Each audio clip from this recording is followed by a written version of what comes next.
Thank you for coming. Good afternoon. My name is Kurt Baumgartner. I'm a principal security researcher with Kaspersky Labs GREAT, or our global research and analysis team. I've been with the company working out of Boulder, Colorado for around 6 years now. And in the past couple of years, we've seen a dramatic shift. And this dramatic shift is really being driven by the Internet of Things or the Internet of Threats, however you might read into IoT.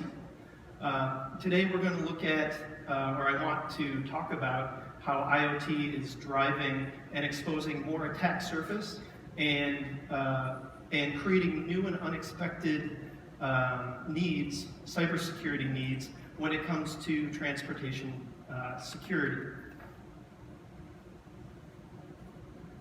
When we look at transportation security, there's more than just cars. So we move lots of stuff and we move lots of people. And when I think about the stuff we move, I look at customers of ours like in Latvia, where there are these huge ports, and in 1 year they will move a 250,000 tons of hazardous petrochemical substance yearly. The interesting thing about this port is that it's operated by only 10 people, and it's open around the clock. So those 10 people are not there all of the time. This creates huge dependencies on technology, technology support, and a lot of this stuff is just being connected more and more online. So management consoles, Wi-Fi in order to take care of sort of cabling needs. More and more of this stuff is coming online, creating dependencies, and again, exposing more attack surface than ever before. In ports in Europe, it's more like 200 million tons of cargo move through every year. In India and Singapore, there are even larger ports. And again, these are all manned and operated by very tiny teams, relying on technology and all sorts of additional components that are all coming online, and all of this is partly driven by IoT. We also move tons of people. In the US, on a daily basis, Americans drive 4 trillion miles a day. In the US, we have 250 million cars. That's more cars than licensed drivers. So the scope of the problem is growing. It's not just the US with cars. China is growing the number of vehicles that they have on the road. And all of these vehicles are becoming more and more connected. They're generating more data, they're consuming and processing more data, and they're more complicated than ever before. Most of these cars have around 60 computer systems, or at least 60 different computer systems, or CAN buses, operating the different parts of the car. And again, we're exposing and bringing more and more of this online every day.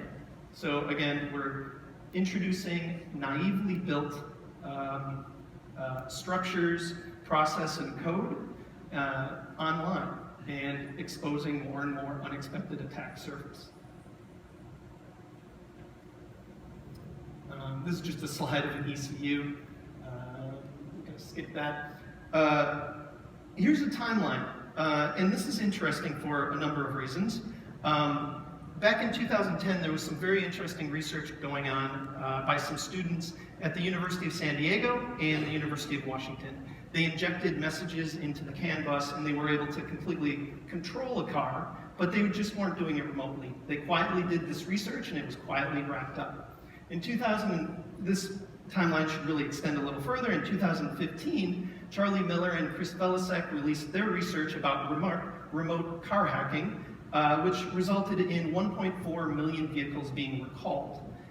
It was particularly interesting because, again, they were attacking vehicle systems in unexpected ways.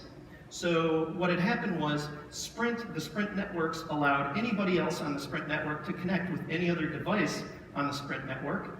And the individuals who built out the GPU Connect systems didn't expect that everybody could connect to certain ports within the car.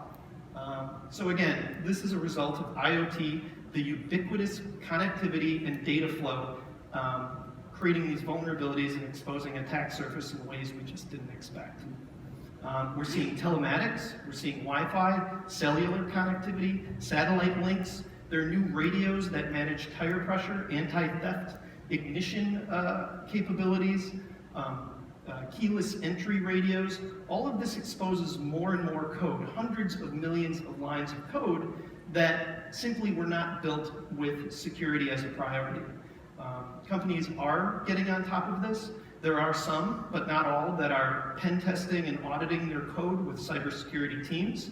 But it's almost a case of too little too late. So hopefully moving forward, we can prioritize this and collaborate a bit more on getting this stuff secure. At Kaspersky, we've been looking at all sorts of IoT devices. So in both the private realm and the public realm, we're finding vulnerabilities everywhere.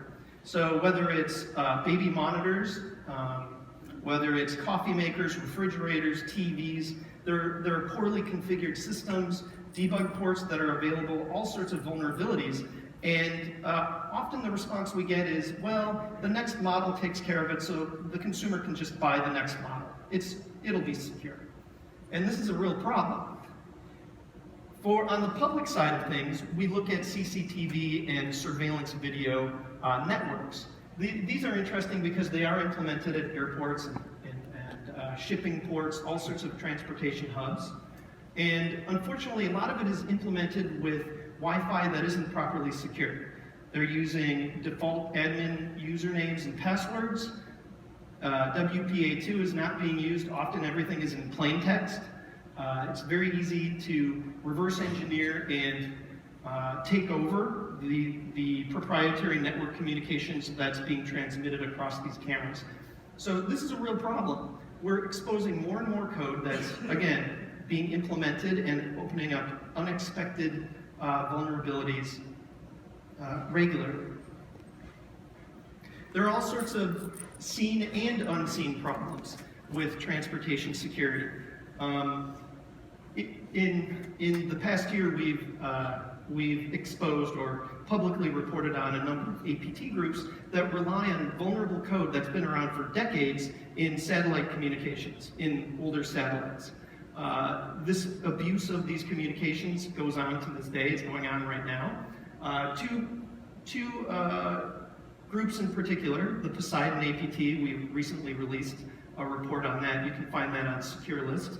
And we later last year, we reported on Turla, the Turla APT, and their hijacking of, again, vulnerable satellite communications. And this is the kind of stuff that just can't be updated easily, and it's not going to be updated easily. These are problems that are going to stay with us for quite some time. When we talk with the transportation industry itself, in the past we've surveyed different organizations, and a pretty alarming trend has been occurring over the past couple of years. Mostly all of these organizations have had either an external or an internal security incident